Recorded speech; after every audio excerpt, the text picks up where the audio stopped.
जय हिंद साथियों, आप सभी का आपके अपने परिवार आसमा सिविल एकेडमी में मैं इशार अहमद आप सभी का पुरजोर स्वागत करता हूं और आशा करता हूं कि आप सभी स्वस्थ हैं और बिल्कुल मस्त हैं।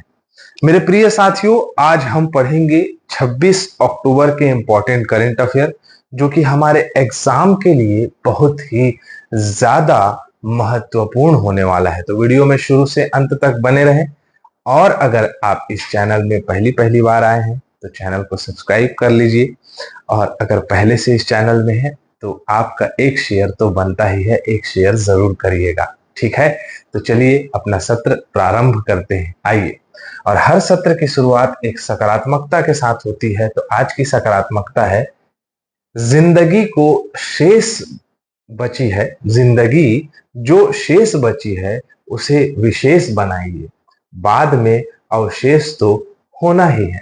मेरे प्रिय साथियों,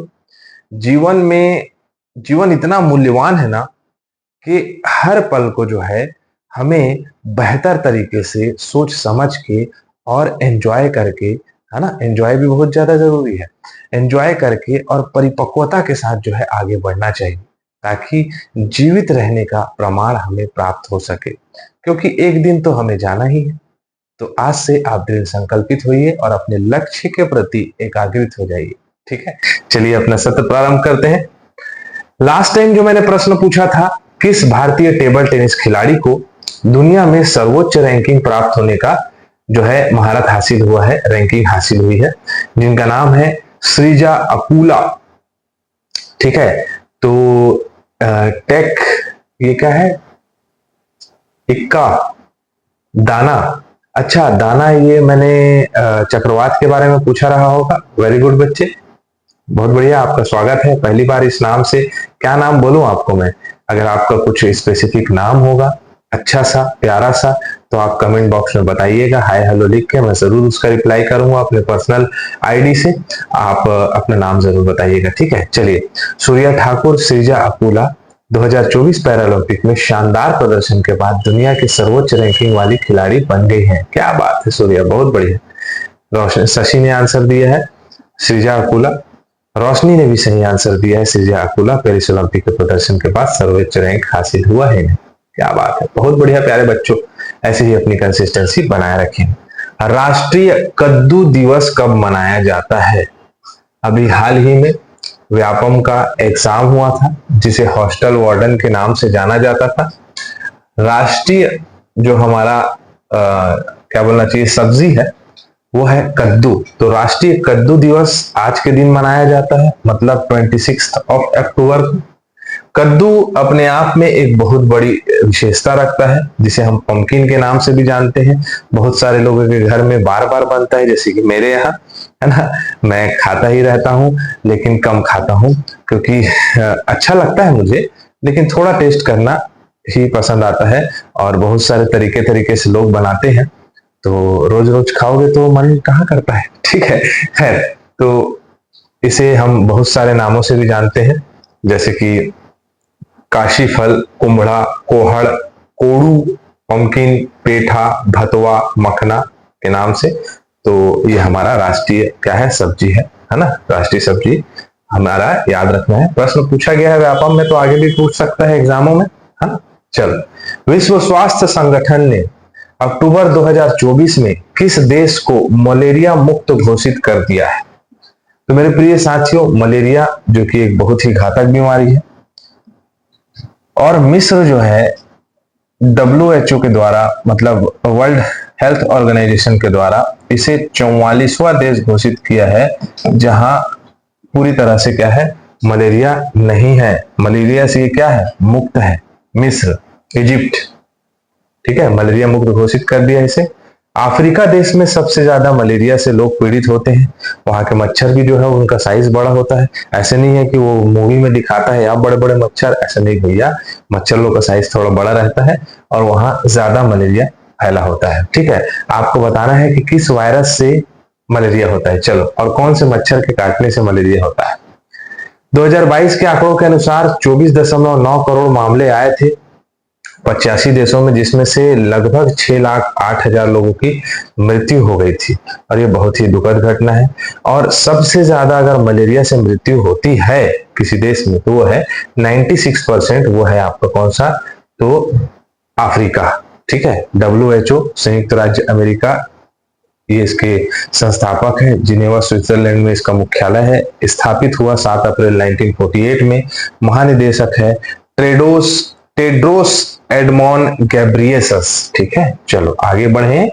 चलो, निम्नलिखित में से कौन सा खेल राष्ट्रमंडल खेल 2026 में शामिल नहीं है?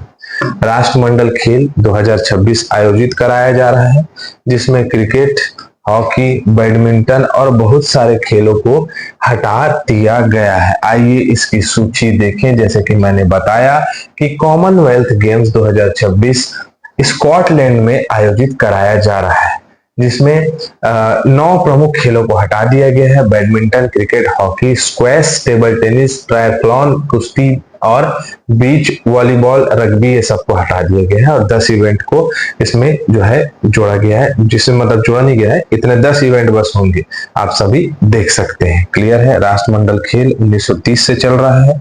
भारत में 2010 में हुआ था, 2022 में इंग्लैंड बर्मिंघम में हुआ था और स्कॉटलैंड में 2024 में हो रहा है। ठीक है, चलो, निम्नलिखित में से किसे global anti racism championship award सम्मानित किया गया है? तो इनका नाम है क्या नाम है इनका?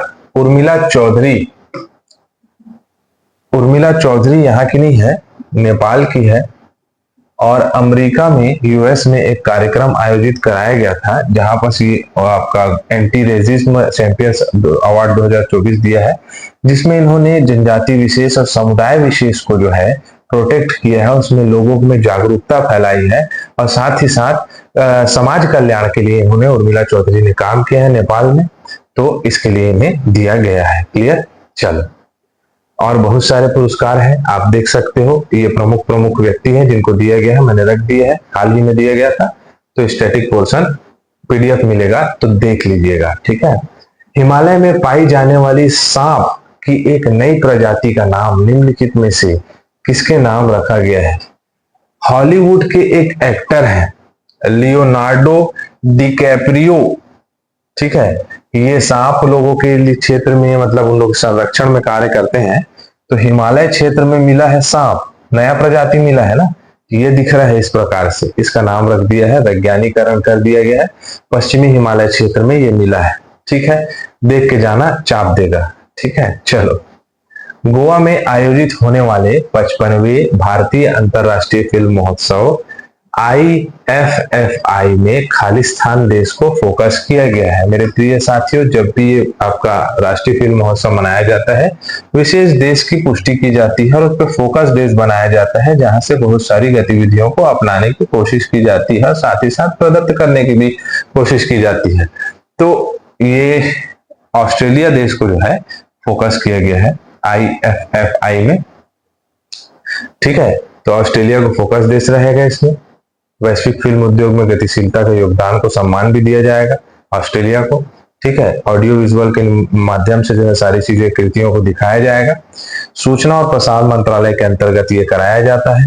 कौन सा? तो आपका ये फिल्म महोत्सव, भारतीय अंतरराष्ट्रीय फिल्म महोत्सव 15 अगस्त 1947 को स्थापित हुआ था। नई दिल्ली में मुख्यालय है। ठीक है, जिम्मेदार मंत्री कौन है? अश्वनी वैष्णव, सूचना एवं प्रसारण मंत्री। ठीक है, ministry of information and broadcasting.